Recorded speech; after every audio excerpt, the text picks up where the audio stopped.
Hi folks, welcome back to Physics with Captain Rod. The purpose of this video is to demonstrate how to use numerical integration, and specifically we're going to use Microsoft Excel to perform a numerical integration to calculate an area bound under a curve. So what we're going to do here, I picked a nice easy kind of test function here, y equals x squared plus 3, and what we're going to try to do is use Microsoft Excel to calculate the area bound between this curve, the x-axis, from x equals 1 to x equals 4. Now, in the language of calculus, these are referred to as bounds here. So, I'm going to call this lower bound A and then this upper bound B.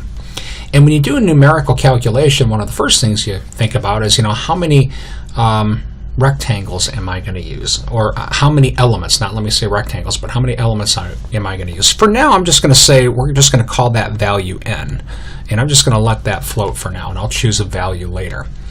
The next thing you usually decide is how to break the problem up, and there's several different ways, and I would like to take a chance and go through them.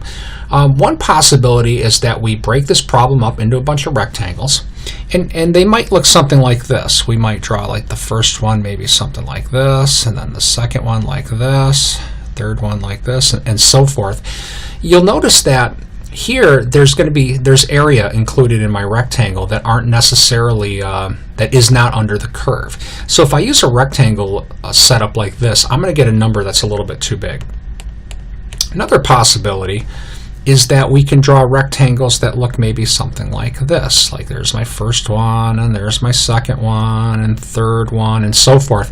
And now you'll notice there's these missing spots here and so forth. So this method in this example would tend to give me an answer that's a little bit too small.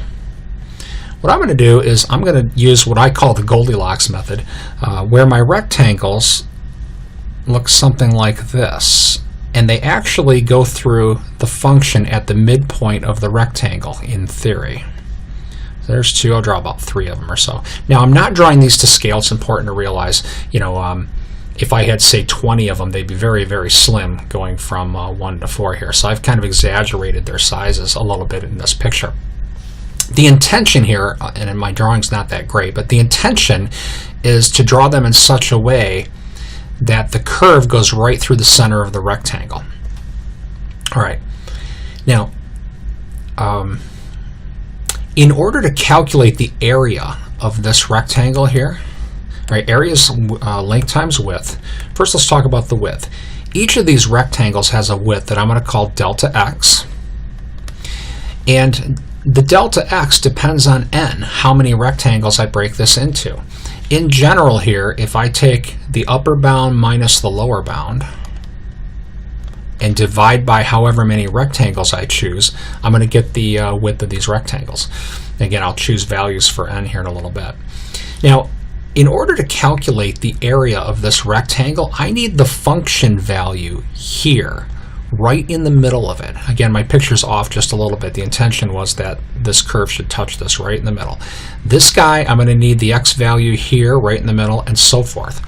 So what I'm going to do is I'm going to generate a little table here. First of all, I'm going to give these rectangles names. I'm going to call this the first one, second one, third one, and this will keep going until I have n of them. And I'm going to call that number I here. This is just an example. It's called a dummy variable. It's just a letter representing the name of these rectangles. So this is now the I equals 1 rectangle, and this one's the I equals 2 rectangle, and so forth. And at this point, 1, 2, 3, this is going to go down to n, however many there are. I'm going to need x values here at the center of each one of these rectangles. I usually call that value something like x sub I. Now, let me talk. I'm just going to get to the nitty-gritty here. X sub I can get by taking my lower bound a and adding I times delta x. Now, let me rewrite that, and let me restate that. I can get an estimate for x sub I by taking my lower bound, starting there, and adding I times delta x. If you look at what this does, when I equals 1, then my x sub I would be a plus 1 delta x. That would put me right here. For the second rectangle, I would be 2, And look at what happens. A times 2 delta x puts me here. In general, this expression is going to put me at the right-hand side of the ith rectangle.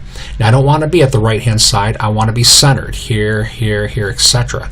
So what I can do is come back 0.5 times delta x, and this formula now will calculate the x value at the center of each rectangle, and that's what I'm going to refer to as x sub I for the remainder of this video. I'm also going to need function values at those locations, and those are pretty easy to calculate, particularly in Microsoft Excel. And then ultimately what I'm going to want to do is I'm going to build a table where I calculate what I call a sub I, which is going to be the area of the ith rectangle. So each one of these rectangles now has a name, 1 through n. I can calculate the x value, the center of each one of those. I can calculate a function value and an area for each one. And then in the end, what we're going to do is we're just going to sum up that total area, and that'll give me an estimate for the area bound under the curve. Now, at this point now I'm going to choose a number here. I'm going to choose n equals 10. I find that 10 rectangles for these examples usually gives me pretty good results here. And what I'm going to do now is move over to Excel and start calculating these values. Now, I've already typed some of these things in the cell here, so I'm going to start filling these out. Now I have to kind of change modes here. I'm going to put my drawing pen down and go to my computer screen here. Hopefully the sound will hold up. Now in Excel, I'm going to start here. The first I is 1. I'm going to come down here and type a 2. Come down here and type a 3. Now Excel's really good about patterns. If you say, okay, here's the pattern I want you to repeat, grab and drag, it'll fill out all of these. I'm going to go down until there's 10 of them. Now had I chose a larger value of n, say 20 or 50 or 100, I would go down accordingly. Right. Next, I'm going to give Excel a formula to calculate the x sub i's. So hopefully if you're watching this, you're somewhat familiar with Excel. This is going to equal I times delta x minus 0.5 delta x. Now, I'm noticing already I don't have the delta x, so I'm going to stop and just go over to the side here somewhere, maybe right here. And I'm going to start listing some of the things I'm going to need for these calculations. So lower bound A, in this example, is 1. The upper bound B, in this example, 4.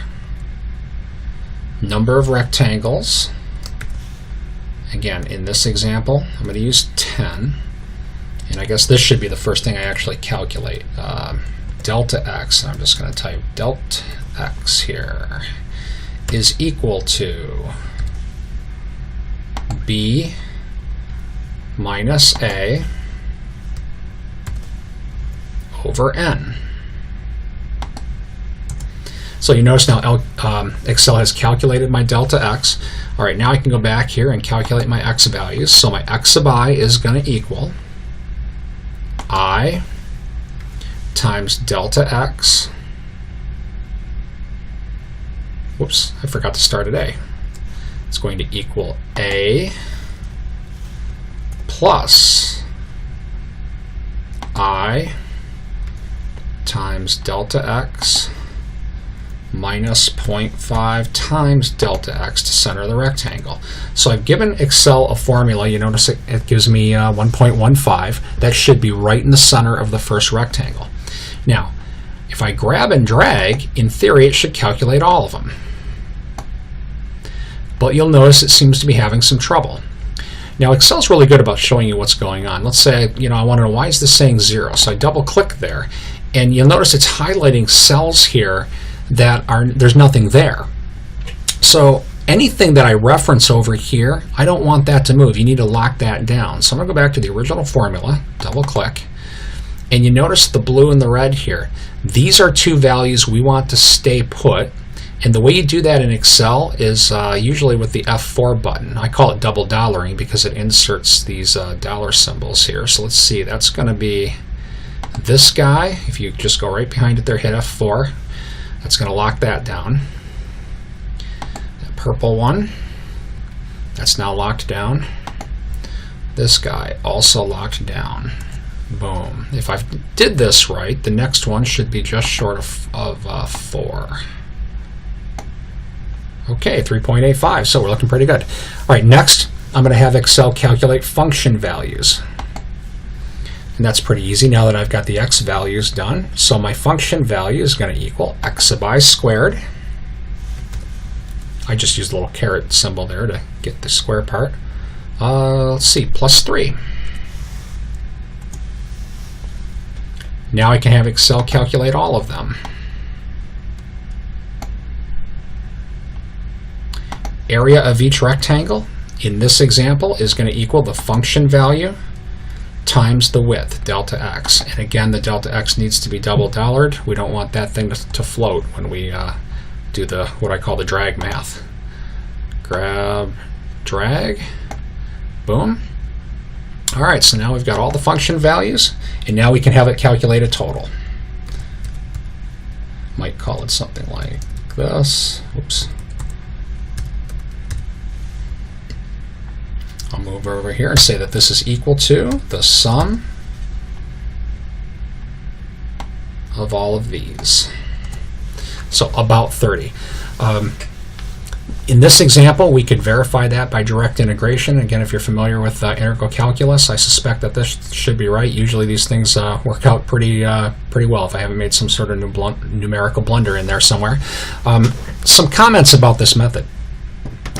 You know, numerical methods are so powerful. You know, the fundamental theorem of calculus, which most elementary calculus students want to go to, I get asked all the time, you know, why would we use a spreadsheet to calculate this when we can, you know, integrate that easily? That integrates to x to the third over 3 plus 3x, and, you know, apply at our boundaries here and here. Well,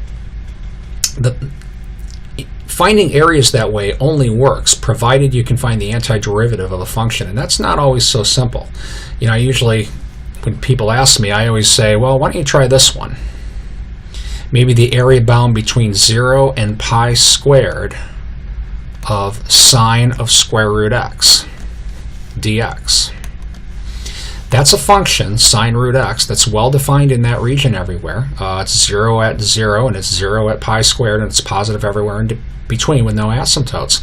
But trying to find the area there by taking the antiderivative and evaluating the endpoints is you know, pretty can be reasonably difficult. Numerically, this thing's a piece of cake, and I'm not going to bother doing it in this video. But it's pretty easy. What you do, I would change the a to a 0. Change the b to a pi squared. I'd probably just square pi, put a numerical value there. Come here to where this function is, and instead of x squared plus 3, you just do sine of root x, sine of square root of this guy, calculate all these values, and out will come the new area. And again, if somebody's watching this, you know, and you're following along, I would encourage you to try that and see how easy Excel can handle a problem like that. So again, it's a very nice method for calculating areas, and it's not hindered by the fact of, oh, we have to find this thing's antiderivative. We don't have that problem. All we needed to be able to do is calculate function values. You still have to be careful. You know, in this case, the function was positive everywhere. You know, if you go across the 0, you have to be careful about things like that. You still have to break it into 2 parts. You got to be kind of cautious when you approach asymptotes, and I'll make other videos about numerical integration up to asymptotes or across asymptotes. I'm going to save that for another time. Another important point, I used what's called the midpoint rule. Again, this is supposed to go right through the center of the rectangle, center of the rectangle, center of the rectangle. Another thing you can do, and I'll save this for another video, is a trapezoid rule. We could break this into little trapezoids and use what's known as Simpson's rule too. So anyway, purpose of this video here is to help demonstrate how to use Microsoft Excel to calculate area under curve. I hope that this is successful at that. Have a great day.